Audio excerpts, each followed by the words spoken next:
She was hysterical, and she was tugging me and screaming, just Mommy Annabelle stuck in a tree. And I thought, you know, she's climbed too high. Okay, I'm coming, I'm coming. And she just kept saying, no, Mommy, you don't understand. Come now, come now. It wasn't until Christy Beam followed the eldest of her 3 daughters outside that she understood the panic in her voice. I kept saying, where is Annabelle? And I was looking around, and then finally at the same time, they both pointed to this massive tree, and they said, she's in the tree, in unison. And it was like everything just slowed down. It came to a screeching halt. 8-year-old Annabelle had fallen into a hollowed-out cottonwood tree she and her sister had been climbing and plunged 30 feet to the bottom. Christy called her husband Kevin, who raced home to try to save his daughter. They wanted more than anything in the world to just reach right down and grab that little girl and bring her up into my arms, and it was physically impossible. Meanwhile, Christy called 911. Kevin looked for signs that his daughter was alive. One of the most beautiful moments in my life was she just raised her little left arm and then put it back down. And I knew at that point that she was alive.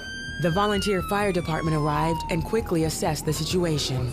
We could see her with flashlights enough enough of her body to be able to see that she didn't appear to have any major hemorrhaging.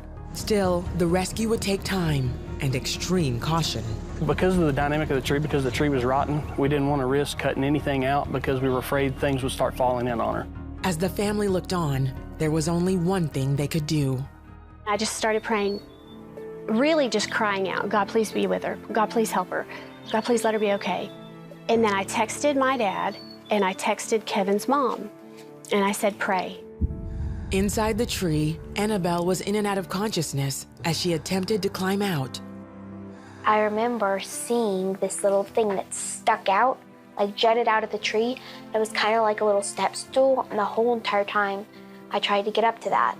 I was climbing up, and I didn't quite reach that thing because it was so muddy. I might got a butter that I would fall off, and then I would probably hit my head or something and then black out again. Firefighters were finally able to communicate with Annabelle. They created a makeshift harness and lowered it down to her. They set it up in like a pulley, but they made it into a seat that I had to sit inside, and then they would pull me up. I was relieved because I knew, oh, I'm finally gonna get out of here. After nearly 4 hours, rescue workers pulled her out of the tree. I was happy, I was grateful. They got her out. Thank you, God. Thank you, God. She looked perfect. We were all very, very excited and very ecstatic that she was not harmed any worse than she was. No broken bones, no paralysis, was nothing short of miraculous. Even the doctors who examined her at the hospital had no explanation why she wasn't severely injured. The doctor said, you know, Mom, Jesus must have been with that little girl in that tree, because we don't ever have anybody fall 30 feet and not suffer paralysis or broken bones. But they believed there was another miracle that day. Annabelle told her mom that at one point, she met Jesus. Whenever I was in that tree, I went to heaven. And I remember it was really bright. And I saw my Mimi, who had died a couple of years back, and that's how I knew I was in heaven. And I sat on Jesus' lap, and he said, whenever the firefighters get you out, there will be nothing wrong with you. For several years, Annabelle had been suffering from severe intestinal disorders. She was constantly in pain and in and out of hospitals. Doctors said there was no cure. Her stomach physically could take food in, but it couldn't do anything with it after that. She had some days that she could go out and play and be like her sisters, and they always were encouraging her. They were probably some of her best medicine. It was probably at least 10 days or more after the accident before I really started to kind of assess the fact that she's never gone this long without hurting. She's never gone this long without having a flare-up of her stomach. Doctors had no answer for why Annabelle showed no signs of her ailments.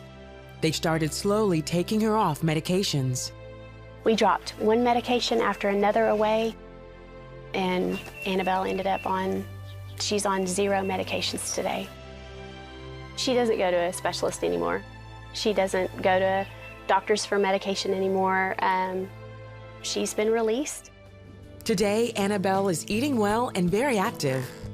It was just so much fun because I could make up for all the times that I was sick on the couch.